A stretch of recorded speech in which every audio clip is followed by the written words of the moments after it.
राजस्थान के एक छोटे से गांव में मोहन नाम का किसान रहता था। वह बहुत मेहनती था, लेकिन उस साल गांव में भयंकर सूखा पड़ गया था। खेत सूख चुके थे, कुएं खाली हो गए थे और लोगों के घरों में खाने तक की कमी होने लगी थी। मोहन रोज आसमान की तरफ देखता और कहता, हे खाटू श्याम बाबा, बस एक बार बारिश करवा दो, मेरी फसल बच जाएगी।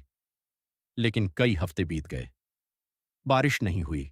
गांव वाले उम्मीद छोड़ चुके थे। कुछ लोग गांव छोड़कर शहर जाने लगे। मोहन की पत्नी भी रोते हुए बोली, अब क्या होगा? हमारे बच्चों को खाना कैसे मिलेगा? मोहन ने जवाब दिया, मुझे मेरे बाबा पर भरोसा है। अगले दिन मोहन ने तय किया कि वह खाटू श्याम मंदिर जाएगा। तेज गर्मी, धूल भरी आंधी और पैरों में छाले होने के बावजूद वह लगातार चलता रहा। मंदिर पहुंचकर उसने बाबा के सामने सिर झुका दिया और आंसू भरी आंखों से बोला, बाबा, मैं अपने लिए नहीं, पूरे गांव के लिए आया हूं।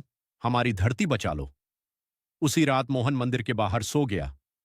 रात के बीच अचानक उसे एक सपना आया। सपने में खाटू श्याम बाबा सफेद घोड़े पर दिखाई दिए।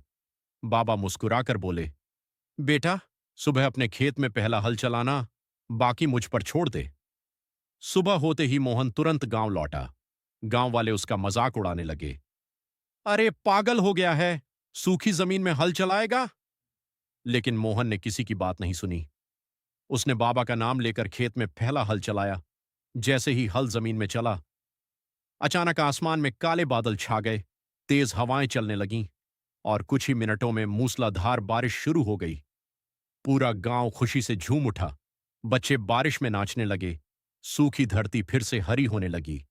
गांव वाले हैरान थे। सबने मोहन से पूछा, यह कैसे हुआ? मोहन ने आसमान की तरफ देखकर मुस्कुराते हुए कहा, यह मेरे खाटू श्याम बाबा का चमत्कार है।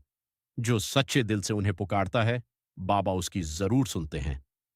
उस दिन से पूरे गांव में खाटू श्याम बाबा की भक्ति और भी बढ़ गई और मोहन हर साल अपनी पहली फसल बाबा के चरणों में चढ़ाने लगा।